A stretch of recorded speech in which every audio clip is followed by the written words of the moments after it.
আজকের এই ভিডিওতে আমি কথা বলবো ওয়্যারলেস চার্জিং সিস্টেম নিয়ে। আপনারা দেখতে পাচ্ছেন আমার হাতে রয়েছে পেঁচানো তামার কয়েল এবং সেই কয়েলের সাথে যুক্ত রয়েছে একটি এলইডি স্ট্রিপ। আমি কয়েলটিকে যখন খবর কাগজের ওপরে এদিক থেকে ওই দিক একটি নির্দিষ্ট জায়গায় নিয়ে যাচ্ছি এবং কিছুটা অ্যাডজাস্ট করার পর দেখতে পাচ্ছি আমাদের এলইডি স্ট্রিপটি কিন্তু জ্বলছে। আপনারা ভাববেন যে এটা কোনো জাদু ম্যাজিক বা ফেক ভিডিও। আসলে এটা ফেক ভিডিও নয়। আমাদের খবর কাগজের নিচে রয়েছে নাথিং ফোন। নাথিং ফোনের পেছনে রয়েছে ওয়্যারলেস চার্জিং প্যাড, যে প্যাড থেকে চুম্বক শোলাকার অর্থাৎ ম্যাগনেটিক ফিল্ড তৈরি হচ্ছে। সেই ম্যাগনেটিক ফিল্ড কিন্তু আমাদের তামার কয়েল রিসিভ করে এলইডি স্ট্রিপ জ্বলতে সাহায্য করছে। এটা হচ্ছে এর বেসিক ফর্মুলা। তো আজকে আমরা কি করব, এই নাথিং ফোনের পেছনের যে প্যাডটি রয়েছে সেই প্যাডটি বাইরে আমরা তামার কয়েল দিয়ে বানানোর চেষ্টা করব এবং আমরা পরীক্ষা করে দেখব আমাদের সেই কয়েলটি কাজ দেয় কিনা।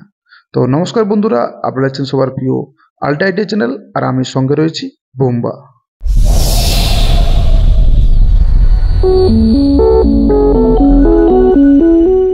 ওয়্যারলেস চার্জিং প্যাড তৈরি করার জন্য আমাদের লাগবে তামার ওয়্যার এবং লাগবে কিছু কম্পোনেন্ট।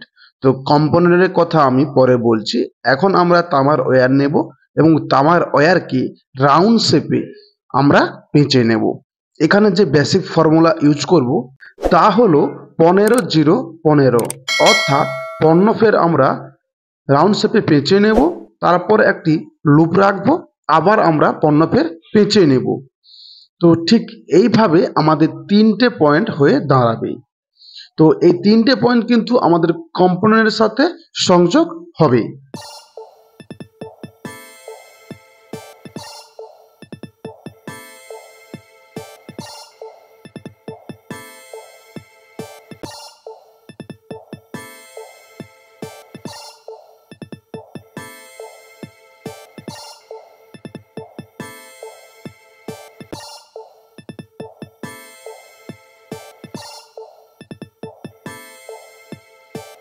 তামার কয়েল দিয়ে চার্জিং প্যাড তৈরি করে নিয়েছি। বাম দিক থেকে ডান দিক 1, 2, 3 এই তিনটি লুপ আমরা কাউন্টিং করব। এরপর আমরা তৈরি করব রিসিভার। তো রিসিভার তৈরি করার জন্য আমাদের 30 রাউন্ড টার্ন করতে হবে রাউন্ড শিপে। আগের বারে আমরা কি করেছিলাম, 15-0-15 করে টার্ন করেছিলাম। এবারে কিন্তু আমাদের 30 রাউন্ড টার্ন করতে হবে। এটাই কিন্তু ওয়্যারলেস চার্জিংয়ের বেসিক ফর্মুলা। কপার ওয়্যার দিয়ে চার্জিং প্যাড এবং রিসিভার তৈরি করে নিয়েছি। এখন কিছু কম্পোনেন্ট সংযোগ করার পালা। তো কম্পোনেন্ট সংযোগ করার জন্য আমাদের তামার কয়েলের উপরে যে কোডিং থাকে সেই কোডিংকে লাইটার দিয়ে আমরা পুড়িয়ে নিচ্ছি। কয়েলে ভোল্টেজ ইনপুট করলে কিন্তু এখানে ওয়্যারলেস চার্জিং কমপ্লিট হবে না। এর জন্য কয়েলে ফ্রিকোয়েন্সি জেনারেট করতে হবে। তার জন্য এখানে আমাদের কিছু কম্পোনেন্ট ইউজ করতে হবে। তো আমি এখানে ট্রানজিস্টর সংযোগ করব এবং একটি রেজিস্ট্যান্স সংযোগ করব, যার মান আমি এই ভিডিওতে দিয়ে দেব। তো আমরা এখানে যে ট্রানজিস্টর নিয়েছি সেই ট্রানজিস্টরের যে হিটসিং রয়েছে সেটাকে আমরা কি করব, নিচের দিকে রাখবো এবং ওপর পাশ থেকে অর্থাৎ ডান পাশ থেকে আমরা কানেকশন করব। ট্রানজিস্টরের একেবারে ডান পাশে যে পিনটি রয়েছে সেই আমি 3 নম্বর পিন ধরেছি, অর্থাৎ বাঁ পাশ থেকে আমরা 1, 2, 3 নম্বর পিনে আমরা কি করব, একটি রেজিস্ট্যান্স সংযোগ করব।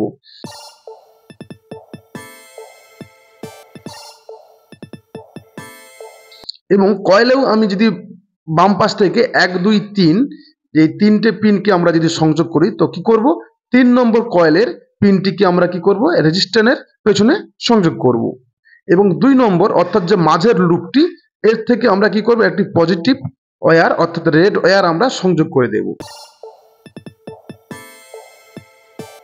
এবং কয়েলের যে 3 নম্বর ওয়্যারটি সেই 3 নম্বর ওয়্যারটি আমরা কি করব, ট্রানজিস্টরের 2 নম্বর পিন থেকে সংযোগ করব। আপনারা ভিডিওতে দেখতে পাচ্ছেন।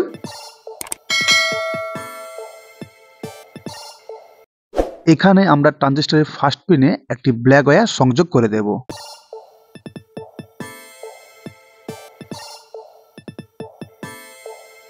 এখন কিন্তু আমাদের ওয়্যারলেস চার্জিং প্যাড সম্পূর্ণ কমপ্লিট হয়ে গেছে। এখানে আমরা 5 ভোল্ট সংযোগ করলে কিন্তু আমাদের ওয়্যারলেস চার্জিং প্যাড ওয়ার্কিং করবে।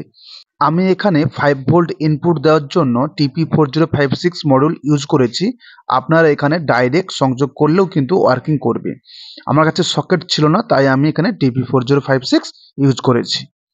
Wireless charging pad complete. এখন তৈরি করতে হবে রিসিভার। তো রিসিভার আমাদের তৈরি আছে, সেই রিসিভারকে আমরা কানেকশন করবো এলইডির সাথে। এলইডির দুটো পিনের সাথে আমরা রিসিভারের দুটো ওয়্যারকে সংযোগ করে দেবো। আমাদের কিন্তু রিসিভার কমপ্লিট।